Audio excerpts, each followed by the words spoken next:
السلام علیکم ورحمۃ اللہ وبرکاتہ۔ یہ ماہ رمضان مبارک کا مہینہ چل رہا ہے اور ہمیں یہ چیز معلوم ہونا چاہیے کہ روزہ توڑنے والی چیزیں کون سی ہے۔ تو آئیے اس پر کچھ باتیں کرتے ہیں کتابوں کی روشنی میں۔ مسئلہ کیا ہے وہ مسئلہ کو سمجھیں اور یہ بات خود بھی یاد کریں اور دوسروں تک پہنچائیں۔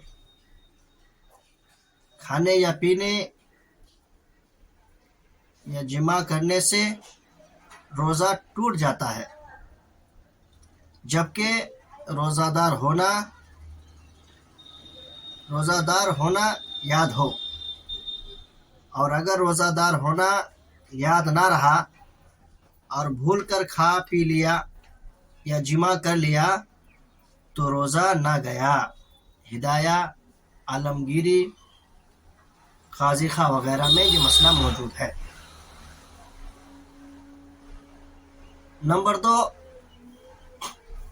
حقہ، سگریٹ، بیڑی، سگار پینے سے روزہ ٹوٹ جاتا ہے۔ یہ تو عام بات ہے، سب کو معلوم ہے اور معلوم ہونا بھی چاہیے۔ نمبر 3، پان یا تمباکو، سرتی کھانے سے بھی روزہ ٹوٹ جاتا ہے، اگرچہ پیک تھوک دی ہو۔ یعنی پان یا تمباکو یا سرتی یہ کوئی چیز ہے، کھانے سے بھی روزہ ٹوٹ جاتا ہے اگرچہ پیک تھوک دی ہو۔ نمبر 4، شکر، چینی، گڑ وغیرہ ایسی چیزیں جو منہ میں رکھنے سے گھل جاتی ہے، یعنی پگھل جاتی ہے، منہ میں رکھی اور تھوک نگل گیا تو روزہ ٹوٹ گیا۔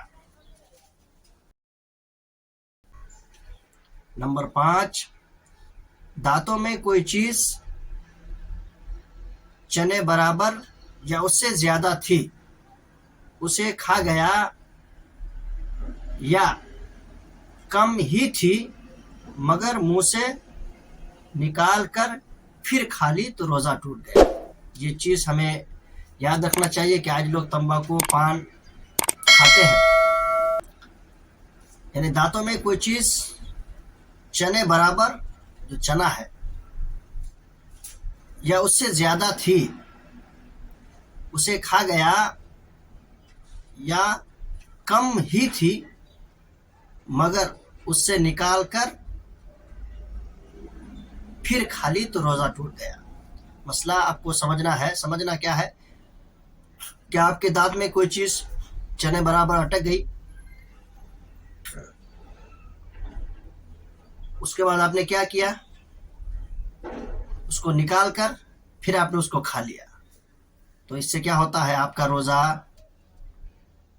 ٹوٹ جاتا ہے۔ نمبر 6، دانتوں سے خون نکل کر حلق سے نیچے اترا اور خون تھوک سے زیادہ یا برابر تھا، یا کم تھا مگر اس کا مزہ حلق میں معلوم ہوا، تو ان صورتوں میں روزہ جاتا رہا۔ اور اگر خون کم تھا اور مزہ بھی معلوم نہ ہوا تو روزہ نہ گیا۔ مثال کے طور پر آپ کے دانت سے خون نکلا اور خون کا جو ایک ذائقہ ہوتا ہے، ایک مزہ ہوتا ہے، آپ کو اس کا ذائقہ معلوم ہوا کہ یہ خون ہے، اور آپ نے اس کو کیا کیا، پی لیا یا نکل گیا، تو اس سے کیا ہو گیا، آپ کا روزہ ٹوٹ گیا۔ نمبر 7، پھر اس مسئلے کو سمجھیں